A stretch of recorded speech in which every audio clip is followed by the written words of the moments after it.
Welcome to the Fanatical Elfz Show, part of the Elfz Network. We are a bunch of wild and crazy Cleveland Browns fans, bringing you all the latest in Browns news. Tune in now.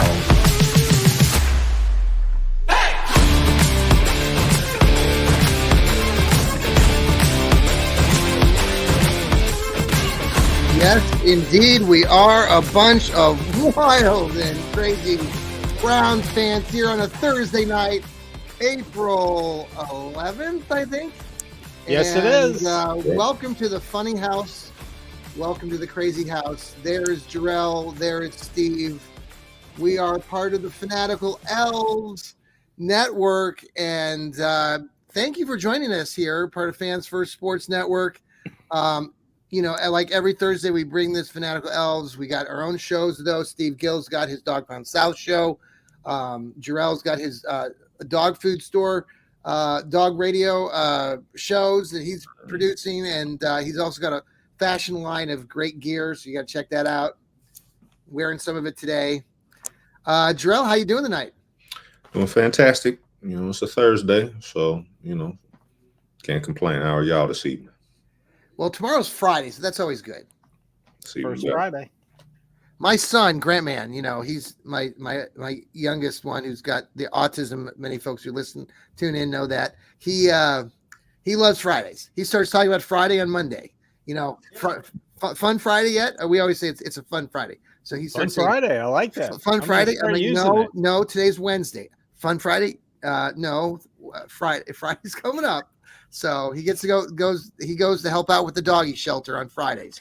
So he's ready to do that. Oh, cool. Yeah, he's starting at a new gig.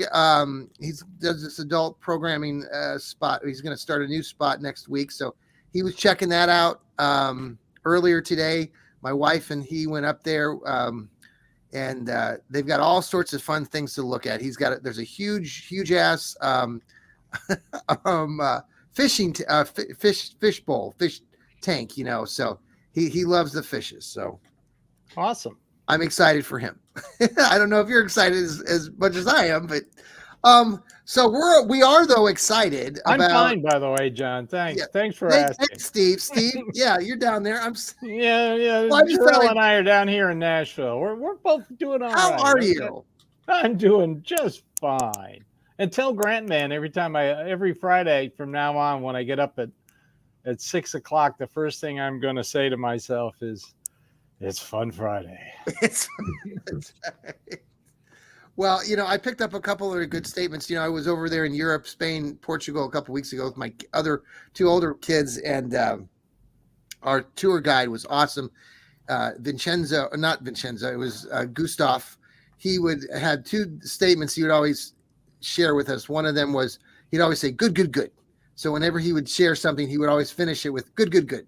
So I can't get that good out of my mind. So thank you very much, Gustav, for sharing that in the week that we were with you on our tour. Okay, Steve, I'm glad you're good, and Jarrell, you're good.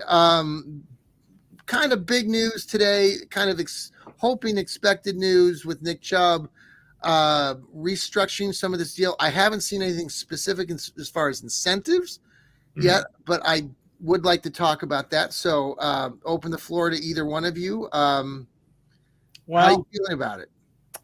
Well, this isn't speculation. I can pretty much guarantee his 2024 base salary is going to be $1,125,000 because that's your vet minimum for every new contract. Okay.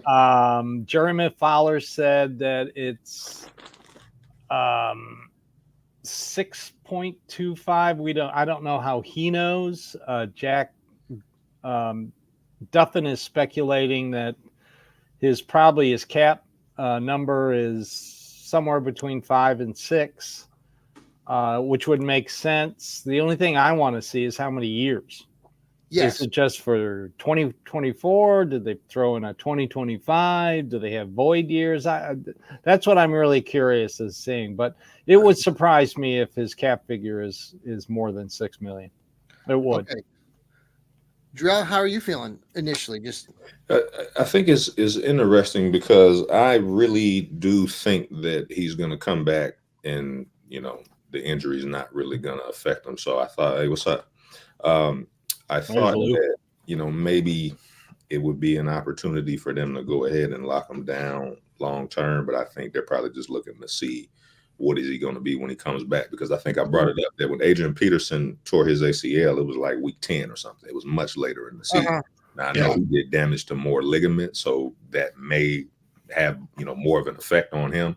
But week 2, he pretty much has a whole year. So I was happy they got it done, because I know there was rumblings that maybe they wouldn't, or the sides wouldn't agree. But I definitely think it was a great signing. Well, so it is. Well, Lou, how are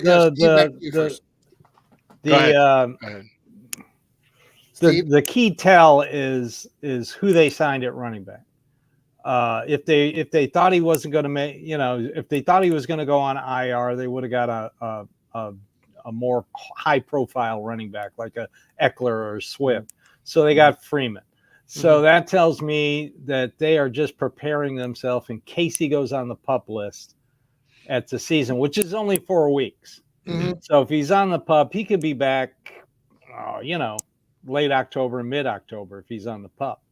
So, and then them restructuring it now, they feel, I got a feeling the Browns feel pretty good about his health.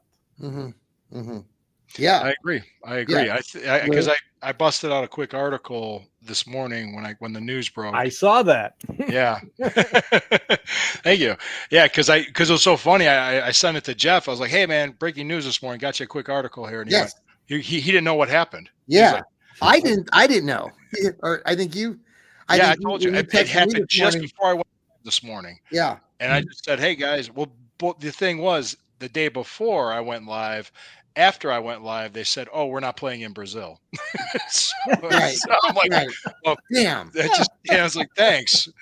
So, but anyway, I think what it is Chubb's confident, and so are the Browns. It's showing a measure of good faith of both sides that I think he's going to come back. He's going to be productive. Now, you mentioned Adrian Peterson. How old was he when he had that knee injury? He was older, wasn't he? I feel like he was 27, 28.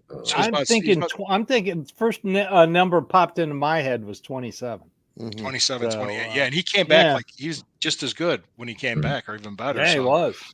Yeah, but now Adrian Peterson's superhuman, and so is Nick Chubb. So we'll see what happens. We'll see what. But I was would you any of you guys at the Jets game, the last game of the season, at home game of the season, I should say, when the Browns clinched that Thursday night? I was there. You know who came out and smashed the guitar before the game? Yes, it was Nick Chubb. Yes. Without crutches. Okay. Yeah. 6 weeks after his second knee surgery, he didn't have crutches, and he walked up the steps and smashed the guitar. He put on the Batman mask, and he smashed the guitar. Yeah. So he walked upstairs without crutches, and was walking without a limp, without crutches. Let's talk about that then, because I think that's part of the other thing, and I'd like to know like your opinions on it. Like we're talking about like time frames coming back. I heard some beat reporter for ESPN with the Brownies talking this afternoon about how he's looking at it like a Kareem Hunt sort of thing. And here's my separation with Nick Chubb. I think Nick Chubb is like Batman. He's superhuman, and I feel a lot more positive about it than most. And I don't like. Here's what I don't like. The narrative is like some people have been writing the national scene as far as Nick Chubb coming back on after 2 recent knee injuries, and I'm like, no. I mean, the first one did. It's relative to how you look at time. I mean, his first one happened in 2015. This one happened in 2023. And I'm not saying that. I mean, both combined are not good, but it wasn't like he had them back to back. And there was some article I read today or earlier that was saying how it was like very recent knee injuries, and I'm like, no. So I just think Nick Chubb is going to come back. I think he's a better running back to begin with than Kareem Hunt. I think he runs differently, and he has a different type of game. And I just fully expect him to. I don't fully expect him to be maybe exactly what we looked at before, but I certainly don't think that. I'm much more encouraged by what could happen for him, and the kid is so damn determined. You see that in his work ethic prior to this injury. So I'm looking forward to that. want your takes on that. Jarrell, let's start with you first, and then go around the table. Yeah, I mean, I don't even think there's a comparison between him and Kareem Hunt. I feel like Chubb's game, it's not, at least from what I watch, I don't think it's predicated on a lot of hard cuts, a lot of shiftiness. He's a lot of times it's hitting a hole and going. And I know Roquan Smith said he's the toughest one to tackle. I think he said it on somebody's podcast. Yeah. So, I would be curious to see if he trusts the knee. I think he has his confidence. That's why I think he can bounce back in a major way, just because it's just hit the hole and go. I think his vision should still be the same. So I think he'll be good. Yeah. Steve? Yeah, that's the key to Nick Chubb, the way he runs, his vision, anticipating the hole, anticipating the angles of the defenders. If you got to go on a reference, you got to look at back when he was at Georgia. And when he came back from that, he was just phenomenal. Right. So the only thing that concerns me is this was 2 surgeries on the same knee. That's the only thing in the back of my mind. And I'm a Browns fan, so of course I'm going to. All right. No, I'm kidding. I'm kidding about that. I'm not expecting the worst. The guy is a phenomenal running back.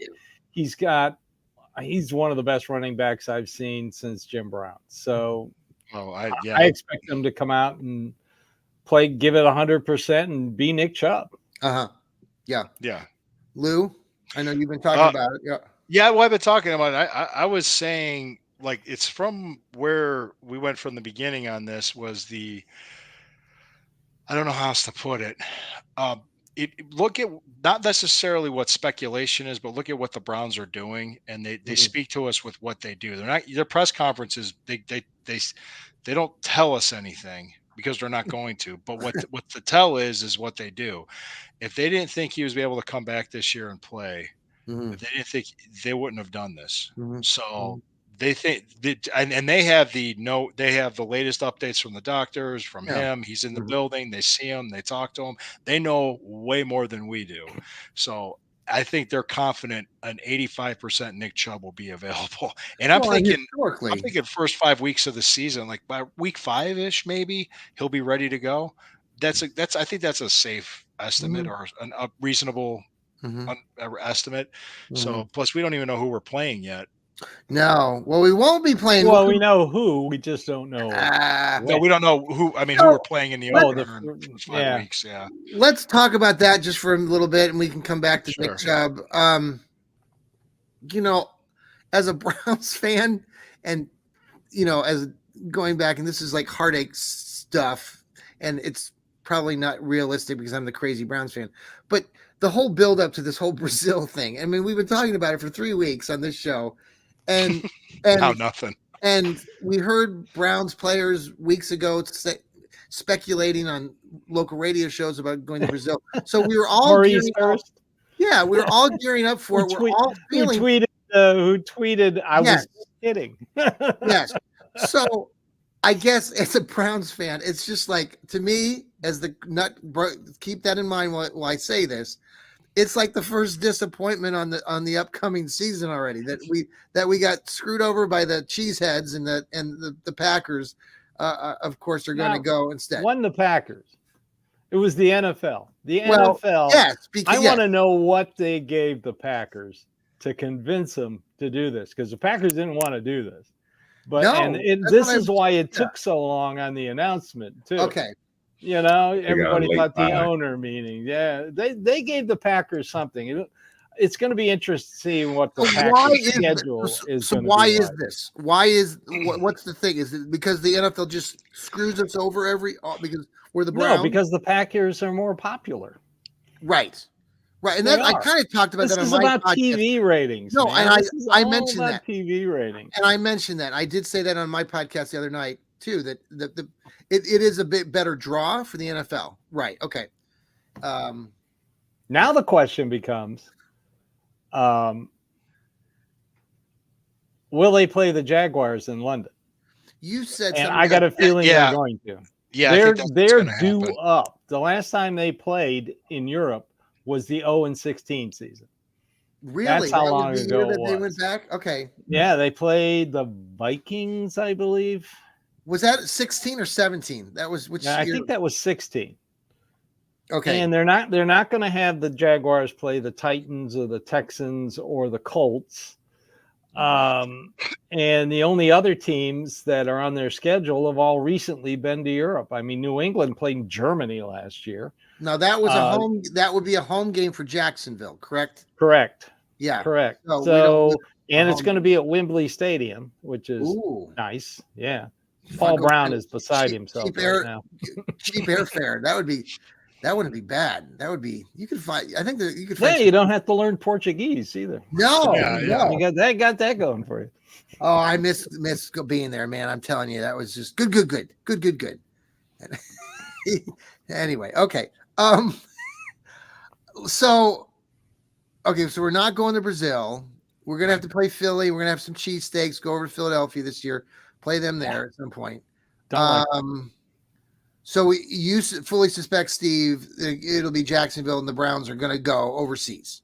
They were supposed to go in 2020, but then COVID hit. Okay. So it just looks like it's going to be Browns at Jacksonville at Wembley Stadium in London. Yeah. Which means what? A 9, and here in Nashville it'd be what, a 9 o'clock start. So is Paul Brown talking about that? Have you seen him on social media? Is he speculating? Oh yeah. He's once the Brazil announcement came down, he was like, "Oh, does this mean they're going to play Jacksonville at Wembley?" And I told him, I said, "Looks like it to me." Yeah. When do you think it would be? Like what week do you think estimated? Oh, I don't know. They'll announce the European games before they do the full schedule, and the full schedule comes out in May. It's always after the draft. Yeah, it's estimated May 9th, which is a Thursday. Right. Okay. And I follow a few people on Twitter who have been very, very correct in schedule predictions. Really? So, yeah. Okay. Well, go ahead. I was just going to ask, who do they think we're going to play in the opener? No news yet. Nobody knows yet. This one guy I follow, it's called Ozzy, Ozzzy. And he's been all over the European games and the Brazil game. He was the one who said it at first. He was the one who said it's either Browns or Green Bay. Okay. So that's not bad. And I think he got almost all the teams correct that were going to play in Europe. I think he only missed one. So I'll take that. It won't be a home game though. With this concert on that Friday night with Billy Joel coming to town, like we've been talking about that, there's just no way. No. They're not going to play their first game on Friday. No. This is the only Friday game. No, but I'm saying that Sunday, there's no way that they can get a turnaround like that. No, probably be on the road the 15th. The 15th. Yeah, probably. Okay. And then the week How about before, at Pittsburgh? They love doing that to the Browns. we got to play. How many times have we opened the season at Pittsburgh? I got a Pittsburgh question for y'all. Okay. Question. So, there's been all of this stuff about the hip drop tackle, and I personally don't think they should have banned it, but whatever. Nobody talked about the hit on Nick Chubb, and there was a lot of debate on whether it was a dirty hit or whatever. Do you anticipate the first meeting with Pittsburgh with a healthy Chubb on the field to be a little more reminiscent of the chippier meetings between the Browns and the Steelers, like a all out, we don't like you, we brawling today? I'd love to see that. Yeah, me too. Yeah, well, when they played Pittsburgh in Cleveland, it was, Kareem Hunt showed up in a Nick Chubb shirt, and all the players were wearing. Some of the players were wearing Nick Chubb T-shirts. So yeah, I think it's gonna get chippy. My so many great memories of Browns and Steeler games, and not a fond memory, but one with my own kid when he was Alec, when he was in 5th grade. I'll never forget taking him to a home game here at Cleveland Stadium and walking into that stadium and waiting, and there were Steeler fans up above in the concourse, and they were all mouthing off and giving everybody the bird, and all Browns fans were giving them the bird. It was a great way to introduce my son to the Pittsburgh Cleveland rivalry. I'm an old guy. I still look at that as my, that in Baltimore being those two big bugaboos. But yeah, Nick Chubb, hey, Elliot, nice to have you along. Yeah, Elliot's here. Elliot, hey. We've been talking about, we started talking about Nick Chubb at first, and then we kind of been talking a little bit about Brazil and not going to Brazil and Green Bay going instead. But how are you this evening? Oh, I'm great. I had, work commitments that prevented me from showing up precisely at 8:00, but I'm so glad that you were able to invite me to the group. But I was, well, frankly, very disappointed in the news about Nick Chubb's contract. I viewed that as a very cautious approach by the Browns front office. Yeah. They are not very optimistic about the long-term ability of Nick Chubb to play at a high level. That's the way I viewed it. He will be given a chance to come back. Yeah. But So maybe Steve, not. Well, my question to Ellie, to you, and this is because Steve kind of speculated on this too, that we haven't seen the specifics. They're talking about it being restructured for this year, but Steve, you kind of suggested something about like if there would be an additional year added on. Yeah, I want to see what they did. Right now, we don't know anything. Yeah. So I'll wait till the contract comes out. Mm-hmm. And it's almost like the Jerry Jeudy deal. Yeah, go ahead. Because Jerry Jeudy, the numbers were completely wrong. What they said about the Jerry Jeudy. Well, that's Albert Breer. He's never right. Well, that's true too. But, what they've published is that he's been given a 1-year deal with a reduced base commitment that can be increased if certain milestones are met. In other words, the performance-based milestones that would bring him back to the level that he's originally contracted for. So that, in other words, the Chubb side gave in, but that he did not get a second or third. I was expecting that he'd get like a Saquon deal, and that if the performance milestones were met, that he would get extended for 3 years. I figured 3 years is a good number because that allows you to do the thing where you get the first year discount and spread out the payments like Andrew likes to do. But that's apparently not the case. So it is 1 year. And if Nick has a great year, then that would mean that the Browns would have to defend themselves against free agency next year. So it's betting against Nick Chubb in some sense by the front office. So I feel like they're pessimists.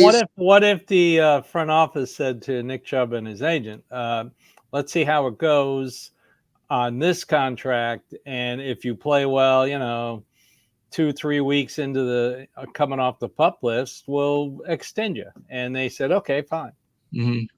Well, yeah, okay, that's possible, but what they've actually got, according to what we've been told, is a 1-year deal, not a multi-year deal at this point. So they could have a change of heart and say, oh, well, okay, now we love you and we're going to renegotiate and extend you, but that's not what has been signed.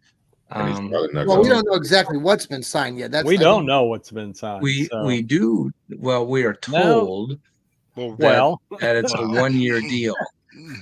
Yeah. Okay.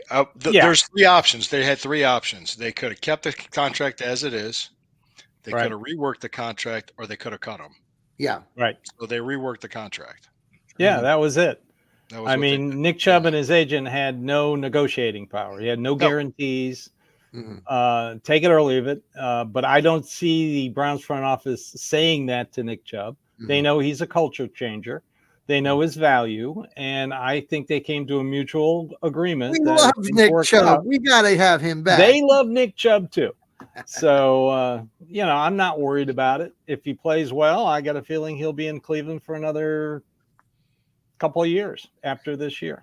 But I think the risk you run is that if he has a spectacular year, they go to him, is he going to say, well, no, you had a chance to get me at a discount. Now I need full market. I wonder if that happens or what that would look like. They could make it work. They could make it work. They'll make it work. Yeah. This front office is phenomenal. Let's talk about a lot more of this after this quick break on the Fanatical Elfz Show, part of Fans First Sports Network. We'll be right back. Everyone's going to be really quiet for like 3 seconds. Bye. Hey, we're back. I'm part of the Fans First Sports Network. We are the Fanatical Elfz. It's Thursday night. To hold it in. We're a bunch of wild and crazy, nutty Browns fans just like you. We like talking Browns. Thanks for joining us again here. All these guys do a tremendous job. I say this every time I get a chance on my own shows. And, Lou Marconi down there, he's doing a daily show in the morning. You want to catch 5-10 minutes every morning to kind of get going. That's awesome stuff. How I start my day. Yeah. You're that guy. Yeah, I'm at my desk at 7:15, and as soon as you pop on at 7:30, I know it. Yeah, you know what time it is. Steve's got his own Dog Pound South show. We've got the Oracle Speaks with Elliot there, doing a great job there. Actually, Elliot, your show is going to be popping on here after our show, the one that you did earlier. That we're going to talk. Actually, I'd like to talk about that a little bit here on Dorian Thompson-Robinson. And Jarrell, you've got your dog radio show that you're bringing every week, and just loving that. And he's got a bunch of merchandise and gear too at the dogfoodstore.com. Dogfoodstore.com. You got it. There you go. Yeah, some awesome stuff. We gave away a hat last week, and Nice we'll be doing some hat. more of that. And so let's talk about that just for a quick second, because I know some of you have been doing your own show this past week, and just to touch on a few of those subject matters. Elliot, you're coming out with this show, and I don't want to, you're going to talk about it in your own podcast here coming up, but the Browns have been bringing in, extra quarterbacks, it seems like, and Dorian Thompson-Robinson was a big story of this team.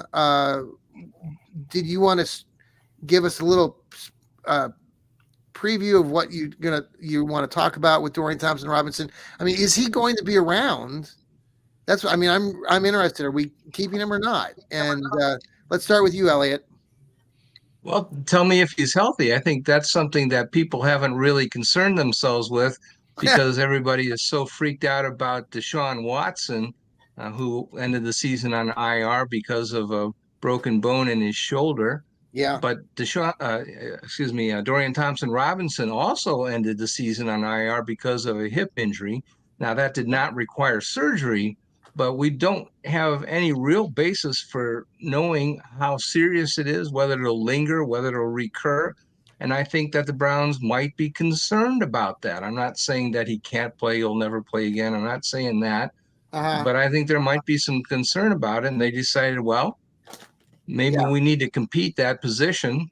And so they brought in a very credible candidate to be the third string quarterback in Tyler Huntley. And they have 4 credible quarterbacks in camp this summer. And, thank God, and I'm finally getting my way that they're bringing in more than 2 guys to play quarterback for the Cleveland Browns. And that's what they should do every year, frankly. But I do think that there's concern about Deshaun Watson's health, and I think there's concern about DTR's health as well. I agree. Now, see, he got concussed in Denver, right? That's not an issue. He left concussion protocol. I know. Long ago, and he's okay from that. But the hip injury, we don't know anything about. When did the hip injury take place? Wasn't it that was in the December game again, when Flacco got a rest at the end of the season in his last game against Houston. It was Houston. They were up big, and everybody wondered why they brought the starters back in, and it was because DTR got hurt. but nobody knew it at the time. Mm-hmm. Yeah, and the defense started giving up a lot of points. They gave up like 2 quick touchdowns, and Schwartz was pissed. Yeah. Had the defense back out there. I remember that. Yeah. Yeah. I And we go just ahead. don't know what. Yeah, we just don't know what. We haven't been told, I should say. The Browns might know more than they're letting on. But also, remember last year they had a quarterback. They were able to trade a quarterback last year at the end of the summer, got a 5th-round draft pick. That wasn't a bad thing, except that they actually needed to have him when Deshaun Watson went down. Is second-string quarterback is a thing. We can't just have a developmental quarterback be the second-string quarterback. Those are not the same positions. Right. And they regretted getting rid of Joshua Dobbs because of a precious 5th-round draft pick. That was kind of dumb. And so I thought, well, why don't we just see if we can bring somebody to camp, and maybe he'll have a good summer camp, and we might need or might have the opportunity to trade somebody and get a draft pick at the end of camp. That might be okay. So there's no reason really not to bring in Tyler Huntley. I don't know the level of concern about Dorian Thompson-Robinson, but I am paranoid. And I am spreading a conspiracy theories. We're all paranoid Browns fans. That should be like our He'll part of probably our. get traded. I think he'll get traded at preseason. If you start out being paranoid, it saves time if you're a Browns fan. Yes, it does. It does. It really does. We knock out the middleman. Just go right to it. People who are No, young. I agree with Elliot on Tyler Huntley. I think they signed him because they're not sure about DTR's health. And they don't want to go through what they went through last year. They always learn from their mistakes. They had a bunch of centers get hurt, so they kept 3 centers. They had a bunch of linebackers hurt, so they got an extra linebacker. It's the same thing they do every year. So, And like Lou says, they can trade either Huntley or DTR anytime because this is a quarterback-needy league. 58 different quarterbacks started last year in the NFL, and that was a league record. Wow. Was that all of them were Cleveland Browns? No, only 52 of them were Cleveland Browns. Can I say something? Okay. Yeah, Can I just say seemed something? that way. Sure, go for it, Lou. Look, also, there's another part of this, too, that hasn't been discussed yet. We're bringing in new offensive coaches and a new offensive system. You want to bring in quarterbacks that could fit that system better, which maybe DTR might not as well as a Ty Huntley or Jameis Winston or even a Deshaun Watson. So that could be another reason, too. And DTR could be traded because of that. He could be traded in 2 weeks for all we know. But there's other things involved, not just necessarily somebody's hurt or, oh shit, the whole world's coming on them because we're Browns fans. Right. I mean, right. Can I say something about this? I'm going to get fired up. I am so sick and tired of that. I went off on a guy on the squad pod Tuesday night because he was doing the same thing. All right, let me tell you something. Everybody that's listening right now, I did not go through all those playoff losses in the 80s. I did not go through the Art Modell move. I did not go through the last 2 decades of absolute garbage football to finally have good people in place, a good team ready to go to listen to this stupid crap. Yeah. Get your head out of your ass. We have a good team. Shut the F up. Yeah. Can we do that? Yes, Can we finally be positive? Can we start doing that? Grow a pair of goddamn balls. I am so sick of this. Hey, Jesus Christ. You think you're a loser? You know what you are then? A loser. You think you're a winner? What are you? A winner. Right. Be winners. Act like winners. Act like we've been there before. Expect to win because this team is good enough to win. It is. I'm sick of it. Yeah. I'm with you. I've had it. Yeah. Yeah. Well, I'm with you. And those of us who God. You wonder why we don't have nice things. Oh, gee, nothing good happens to me. Well, fucking make it happen. Yeah. Well, Jesus there Christ. you go. Well, we are I think fired we lost all up of our here. viewership. I think we lost Fired all up. our viewership. I think, no, I mean, No, it was Ed in Columbus on the squad pod was doing the same thing. Yeah. And I told him to shut the fuck up. yeah. He's just like, he was shocked. He couldn't believe I did that. Yeah. I said, no, I did not go through all that crap. Through Yeah. most of my adult life, Yes. To have this start happening now, we got a good team. Oh, guys might be hurt. Deshaun Right. Watson. Well, we're gonna. Did we have to cut one player because of the Deshaun Watson deal yet? Did we have to for salary cap reasons? Any player for salary cap reasons yet? No. No. Fuck up. Yeah. Well. Oh, Stop I'm with it. you. They don't know what the national media does not know what No. the hell they're talking No. about. They That is don't. true. Exactly. They don't follow Exactly. this team. They No. were wrong on the Jerry Jeudy deal. They're wrong on this. How about you want to bet they're going to be wrong on this? Oh, Well, I know they're going to God, be wrong. yeah. The on draft this. isn't It's even a what big they deal do. to us all this I year. know Why do you is think that the they're draft not doesn't going mean to have anything 4 this year? quarterbacks on the roster when they open the season. No, One no, of the they're not. quarterbacks No, is going to not but be I there's have a a new rule feeling- too. I have a feeling they're going to have 3 on the roster because I think Andrew they're going to Berry's have already 3. I said. think I'm going to get my Andrew way. Berry's Get already on with said you. it's a possibility, and Yeah. when Andrew Berry says something like it's a possibility, you might as well take it to the bank. Yeah, and then look what happened last year. We could be down to Ty Huntley by week 5. We could happen. I think that Lou, I think you're touching on a subject that you and I and a lot of us here have been exposed to for a long time. Everybody thinks the grass is greener on the other side. I've lived in Yeah. other cities. I've lived Yeah. in other markets. You should listen to their call-in shows. You take away the names of and the team names and the coaches' names who they're Yeah. talking. You wouldn't know what city it was. They're all like that. Yeah. Well, Nothing and that's different part in of Cleveland. yeah, but in that right now too, especially in this day and age, like you're talking about, even like what we're doing right here with this podcast and Yeah. interacting with people on social media. This is a whole new realm where we didn't have any of this back in the 80s. No. And so yeah, it's definitely yeah, it's very Lou, I think you express the opinion of the masses of Browns fans who have the been most seen a satisfying lot. thing I did? Yeah. The most satisfying when we beat the Steelers. Sure. That was at home. I had a Steeler fan at the end of the aisle running his mouth. Yes. We beat him. You know what I did? I just walked up to him and said, "Have a good night." Shook his hand and walked away. And Yeah. his head just hung. That was probably the worst thing I could have done to him. Was Oh, yeah. actually show some class. Like I expected Yeah. to win. We beat you with DTR. Yeah, keep your Sure. Kenny Pickett. You know. So it's just like I mean, like I said, you understand this. The draft isn't a big deal this year. yeah. Because we have such a good team. None Right. of these guys in the draft are going to be impactful. No, None of 'em. And I think all of you, Steve, Lou, you've all talked about that, and I've mentioned it on Well, our shows. Yeah, Steve. I'll bring up. I just got an article out. It's my way too early final 53 man roster. I love I doing love you this. guys. Don't get me wrong. I love you. I guys. love doing this Oh, before we the know, we draft love you, Lou. because it points out to other Browns fans they really don't need that much. I mean, they got 5 draft picks. They're probably only going to use 4 if they don't trade down. And, the roster is already set. Like I said last week, they can trot out a 53-man roster right now and win. Yeah.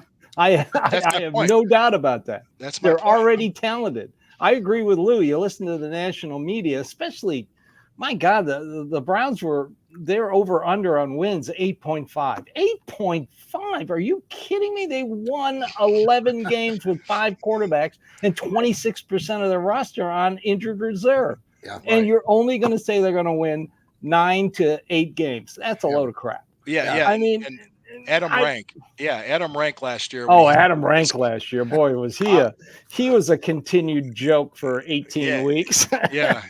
I call him Nostradamus. He's so can predict things. Yeah. I've got a tax client. He's from Youngstown. He, my wife, and I are 3 of the last original Middle Tennessee Browns backers who were at the very first meeting in 1988.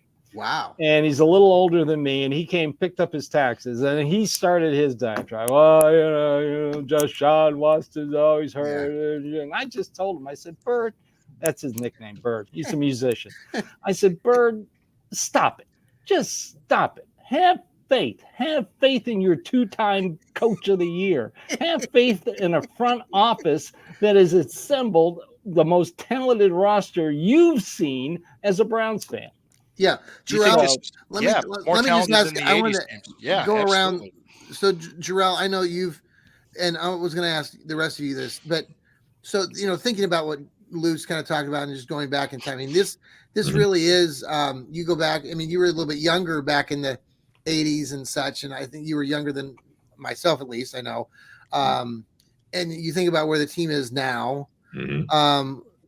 this is, I mean, for someone like me in my age group, I mean, this is a time period that we have not seen, like quite literally since that late 80s, early 90s period. How do you feel? I mean, where are you at with your like mindset with everything? I mean, you feel like this can ride for a long time? Yeah. Yeah.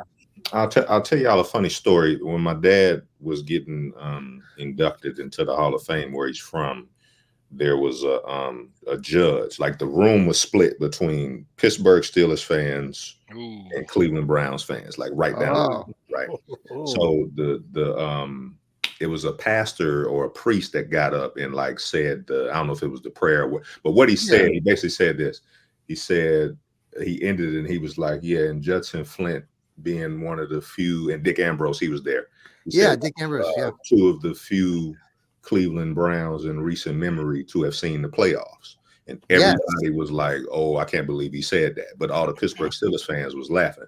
So it kind of highlighted that, okay, they've kind of been on some down years, right? So that was in 2018. Yeah. To me, what I've seen and why I think this team is starting to ascend, obviously you got the front office piece, but I think they're starting to pay attention to how important defense is, specifically run defense, because we know that last year with Joe Woods, they were getting absolutely gashed, right? Since 99, I believe the Steelers have led the league in run defense. I'm sorry, been top 10 in run defense since 99. I think it was 11 times. I think the Ravens is 16 times. And I want to say 90% of the time they win the division. The 6 times that the Bengals have had a top 10 run defense, he won the division 5 of those times. So I honestly believe if the Browns had stayed healthy and you had Chubb, Watson, the way the defense was playing, I think they probably would have won the division. They won 11 games with everybody being hurt. So I think going into this season here, the offense I don't even worry about as much as long as you have defense play. What's the biggest difference to you? And I would like to get the other people's opinion about just where we're at. But like, okay, so the Browns won 11 games a few years back with Baker Mayfield, and then they went the other direction again. How do you explain that? And should we be worried about that going? You're not worried about that, Jarrell? No, I'm not worried, because I think most of the time when teams go off of their number 1 draft pick, that's almost like a recipe for going right back into the bottom of the barrel of the draft and having to pick top 5, top 10. Say what you want about the Watson trade and how it's worked out, but I think for the most part, they've been able to steady the ship and not let that ruin the success that they've had. And they're pretty much, I think everybody on this call would agree, they're in striking distance. If you go into week 17 and go into the playoffs with your horses healthy, I think everybody on this call will feel confident. Right. Oh yeah. Yeah, if we're healthy, that's. I think a little bit of luck and a lot of health would get us very deep in the playoffs. And luck is preparation meeting opportunity. So that's really what it is. Yeah, I mean, honestly, we beat the San Francisco 49ers with PJ Walker at quarterback. I mean, think about that. And San Francisco took the Chiefs. And if it weren't for a dunk ball over the head of a Seattle Seahawk player, we probably would have won that game out in Seattle for the first time in a bazillion years. Think about the injury Watson had that caused the Baltimore game, plus the injury Nick Chubb had. We would have beaten Pittsburgh on Monday night. We were kicking their ass. We were kicking their ass. We were dominating them when that happened. Yes. Then you had like DTR wasn't prepared for that game. That game against Baltimore, because you think about it, they won 13 games. We won 11. So they won the division. If that's one less win for them, one more win for us, we would have been tied going into that weekend playing the Bengals. We would have we've been playing, and they rested their players against Pittsburgh, and we rested our against Cincinnati. Because think about how the narrative changes. Just that one game that you talk about. Think about how the narrative changes if you're going into week 18 and it's for the division. Yeah. Right there. Now the Deshaun Watson trade is a success because you haven't won a division in how long? Yeah. Oh, since 89. Since I was a junior in high school. Yeah. Well, do you think this team is better than the late 80s teams that we had, like the Marty Schottenheimer, Bud Carson teams? I think it is. So I'm going to say I do. Who said that? Was that Steve? Steve? Yeah, I do. I think so. Yeah, I think so. Yeah. I think the 1986 team was probably the best team that the Browns have had since the 64. Blanton Collier You know, era. but you go Yeah. back even to that team, Elliot, just specifically in those, and I keep coming back to this, but man, that was a lucky, what I won't say it was a lucky season because it was, like you said, it was a really great team, but the moments during that season and that Jets game, the double overtime win.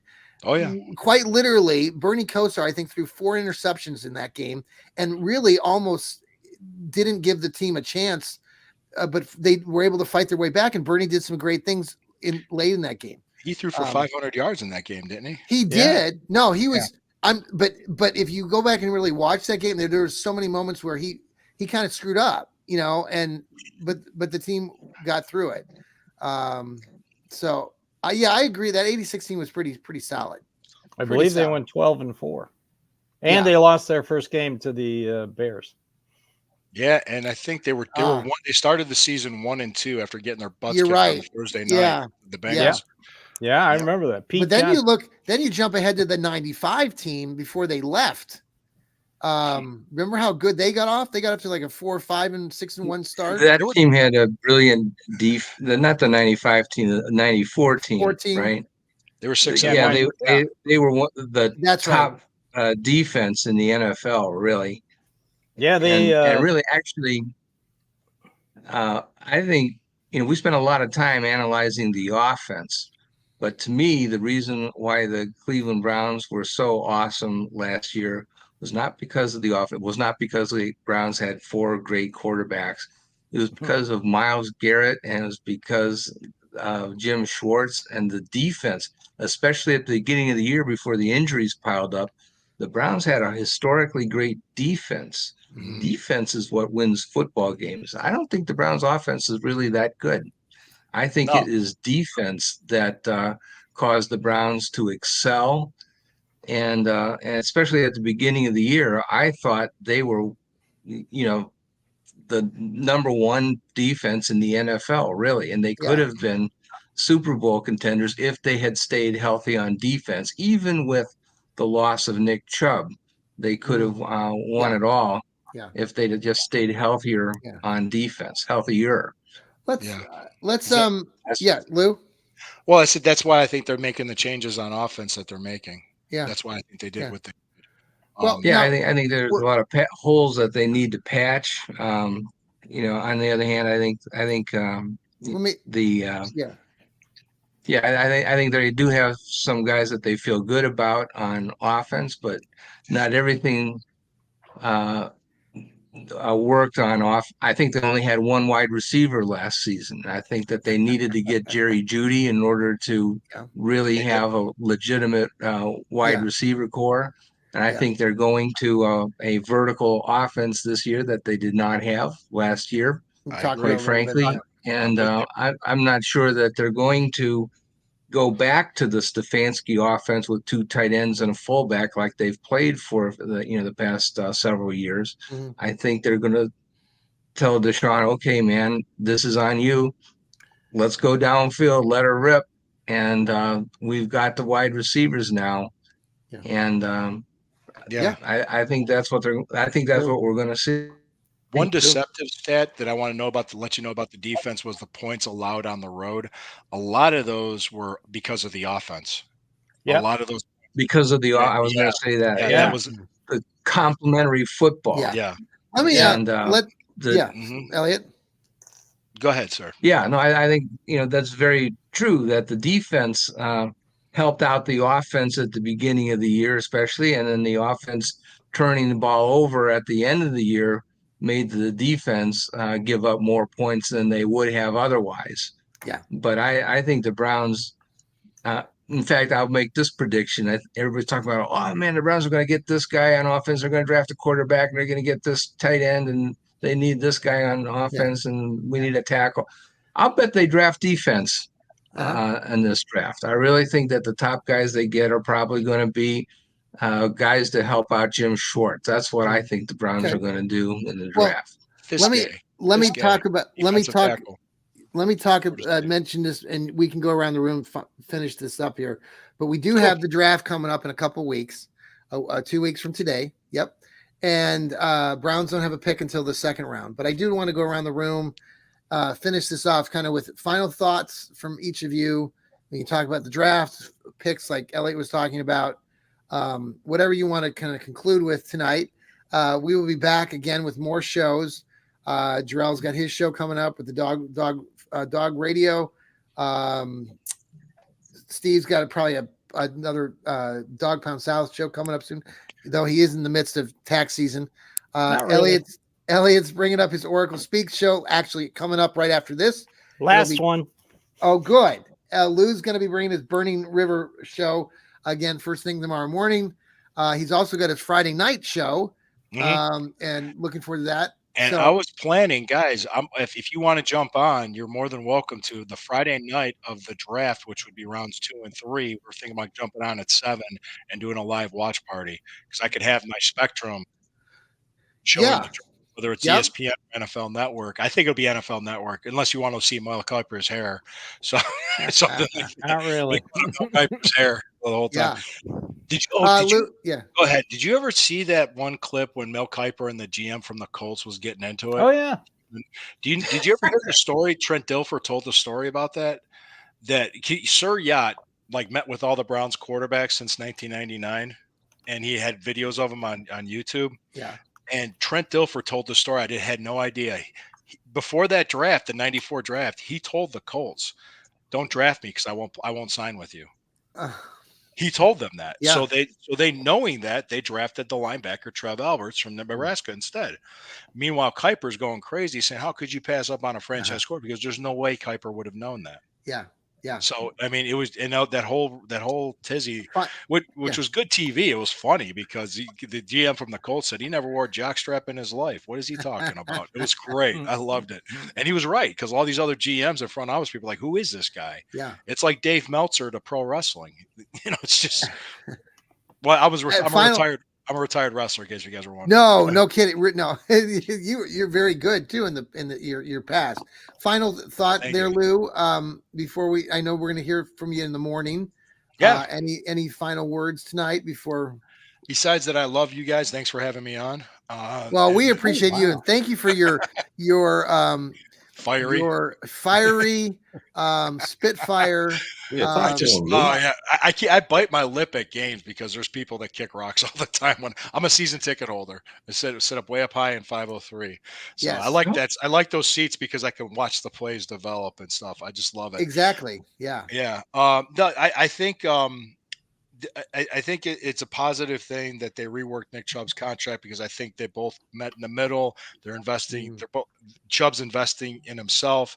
Browns are giving him a chance to earn the money back. Right. It was a fair deal. The agents knew it. He could if he got cut and had to go somewhere else, he wasn't going to get anywhere near this anywhere else. No, true.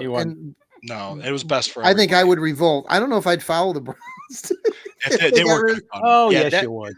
I don't know, man. That would be a tough pill to swallow. It's the era of clickbait, man. I swear sometimes it's the era of clickbait. Steve, final thoughts? I am also happy that they came to an agreement with Mr. Chubb.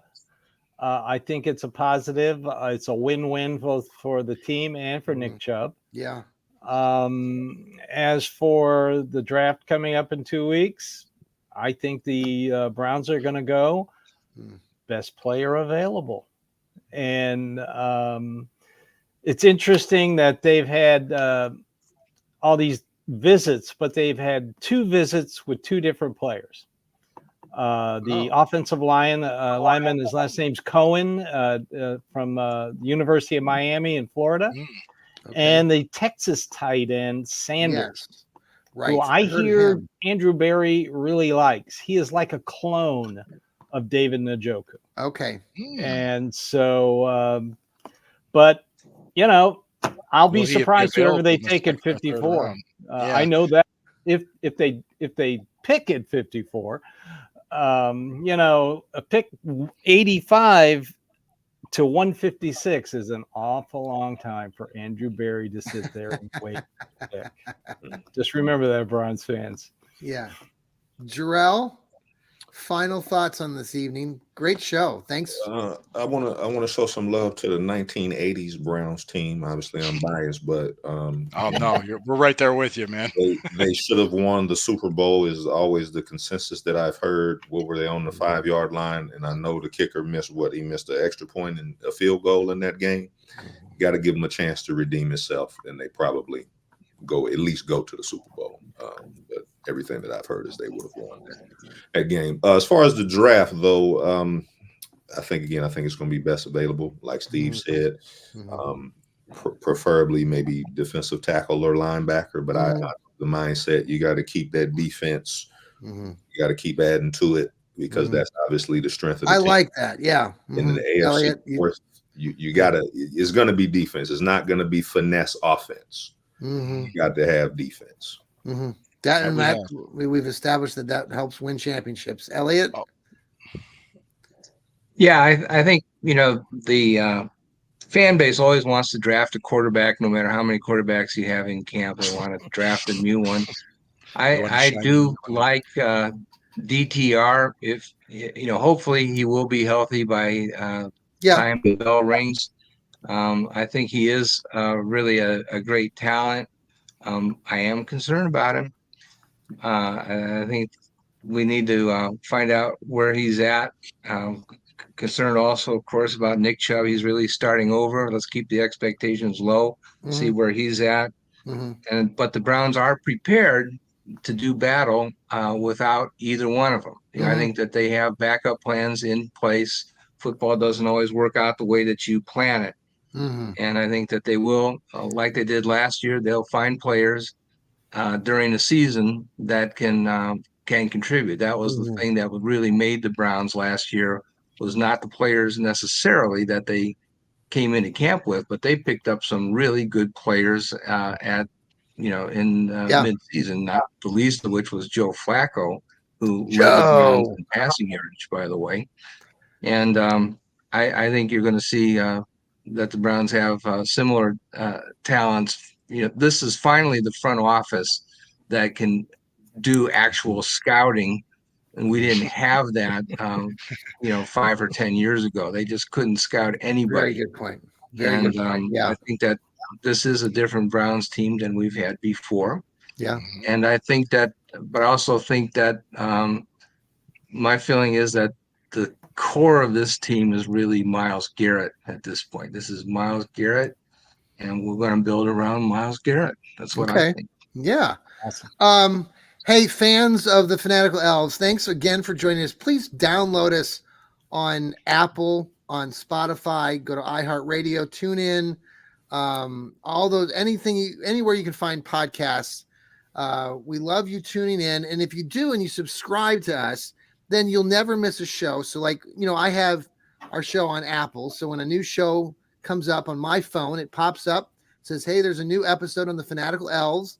You can click on it, hit play, listen to the commercials and listen to a couple minutes of Lou or Steve or Jarrell or Elliot. You can, if you get sick of listening to us, you can tune us off and you can turn us back on later in the day, or maybe you're at work and I listen to some of your shows when I'm at work. And then, if I get doing something while I'm working, I'm supposed to be working, then I turn you back on later. So please do that, folks. You can watch us on YouTube. You can watch us here on the X. You can watch us on Facebook. So please do that as we're gearing up toward the draft, and all things are pointing to a great year ahead for the Browns. And we really appreciate all of you who have come along and followed us already. We've been doing this. I was telling these guys for a year now. Our first show was a year ago, back in late March. I think March 26th, March 27th. So we've really, gone full force. Our downloads are much, we've steadily increased those downloads. And as we get into the football season, we'll be producing even more content more frequently, so you won't miss anything. And these guys are a big reason why we've had so much success, and you guys are great Browns fans. So please follow us, come along on the ride. It's always an adventure being a Browns fan, but yes, Lou. Yeah, I just wanted to plug an event, May the 4th in Berea Park at the park. please go ahead and follow Top Dog Tailgate on X. He's the person that can get you registered for it. It's $25.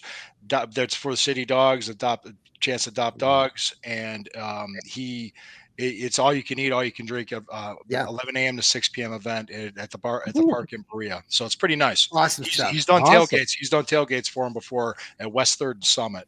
So Yeah. it's, And some of us are going to try to get up there for that. Yep, I don't know if I'll be there. I'll be there. If you want to yell at me, go ahead. There you go. And I can give it out and I can take it. One of Lou's rants, that was a classic. We're gonna go back and watch that in replay. By the way, yeah, watch us in replay, slow motion, and see what we look like. Okay, guys, have a great night. This is the Fanatical Elfz, part of Fans First Sports Network. Thanks, Elliot. Thanks, Lou. Thanks, Jarrell. Thank Steve. you, Elliot. Love you guys. Evening. And we're gonna play some funky music going out here. Bye, guys. I got the funky music. Oh, Go Browns.